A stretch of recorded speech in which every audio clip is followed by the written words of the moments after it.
بيكم يا جماعة، أنا فتحت صفحة دلوقتي اسمها مطبخ نور مهند، واحنا هنعمله دلوقتي صينية بطاطس. ماشي. وما تنسوش تعملوا اشتراك في القناة وتعملوا لايك وعشان يوصلكم في كل جديد وتفعلوا زر الجرس. واحنا دلوقتي هنكتب لكم الخطوات والمكونات والحاجات دي في الوصف عشان انتم لو نسيتوها تدخلوا عليها.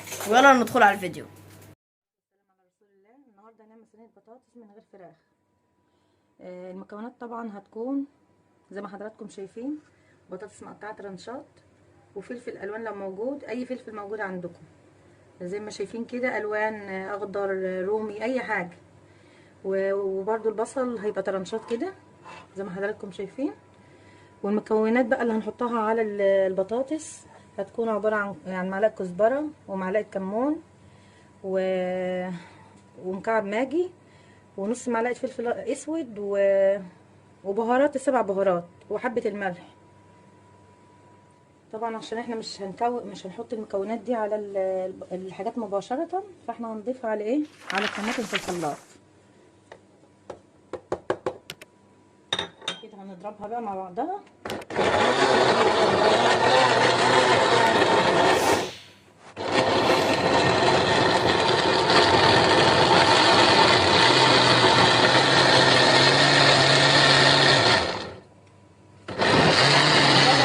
بنضربها كده علشان المكونات كلها تبقى في الطماطم وتبقى يعني تدي طعم مع كل حاجه مع بعضها.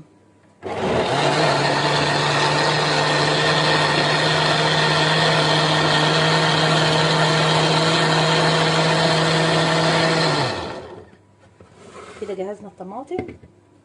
هنبتدي بقى ان احنا نجيب الصينيه ونرص بقى الحاجات مع بعضها.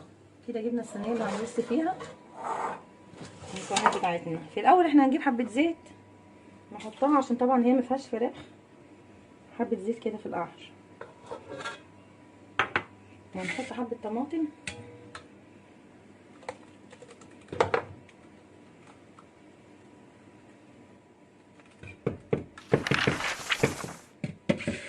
في الاول. احنا هنرص ايه، هنرص البصل.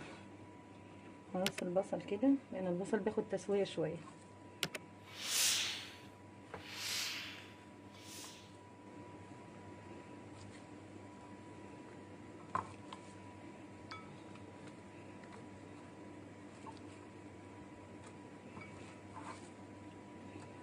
انا بحب ارص كل حاجه لوحدها، فعشان كده بدقق شويه. الناس بتشوفني وانا بعملها يقولوا لي ده عامله زي بتاعه لينجويني وصوص، فعشان كده انا بحب تدقيق شويه في الحاجه. وبعدين هنرص البطاطس اول طبقه كده فوق البصل.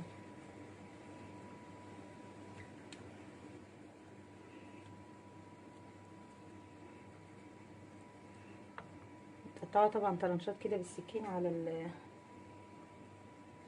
القطاعه او الحاجه اللي هتقطعوا عليها.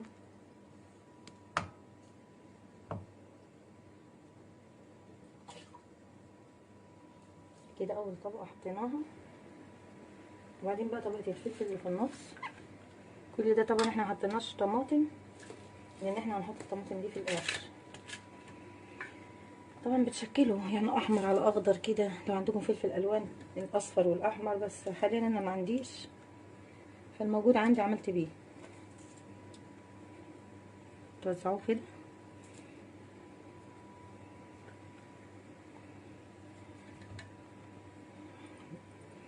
وبنيجي طبعا ايه، هنحط حبه طماطم تاني بس بسيط بقى عشان الوش. الطماطم لونها مش احمر قوي عشان طماطم حاليا اليومين دول خضرة كلها. فممكن لو عندك حبه بابريكا، بس انا ما عنديش، ممكن نحط حبه بابريكا في المكونات. هنكمل رص بقى.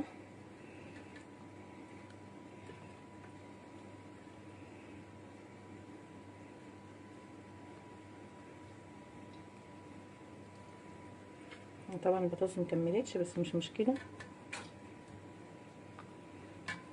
هتتغطى كلها بالطماطم.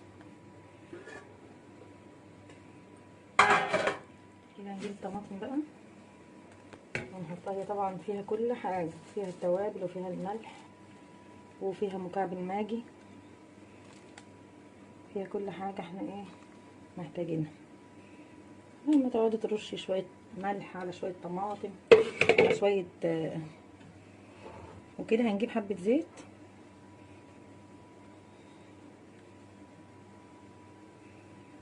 واحنا بنسويها بقى، لقيناها نشفت ولا حاجة، حبة شوربة لو عندك حبة شوربة، مفيش حبة شوربة يبقى حبة مية. حبة زيت كده عشان تبقى اما تيجي تطلعيها تاخد وش. بس وكده خلصنا رص الصينية كده. هناخدها ونحطها في الفرن. البطاطس وهنحطها في الفرن كده. هندخلها في الفرن. انا طبعا مسخنه الفرن من قبلها بفتره على درجه حراره عاليه زي ما حضراتكم شايفين كده، على الرف التحتاني عشان تغلي الاول، وبعد كده هناخد وش نطلعها عند الشوايه فوق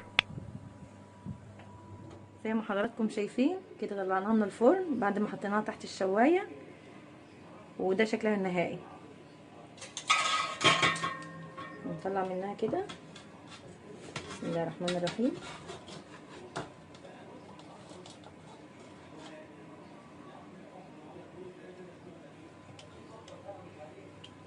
طلع شكلها يجنن، طعمها كمان هيبقى يجنن.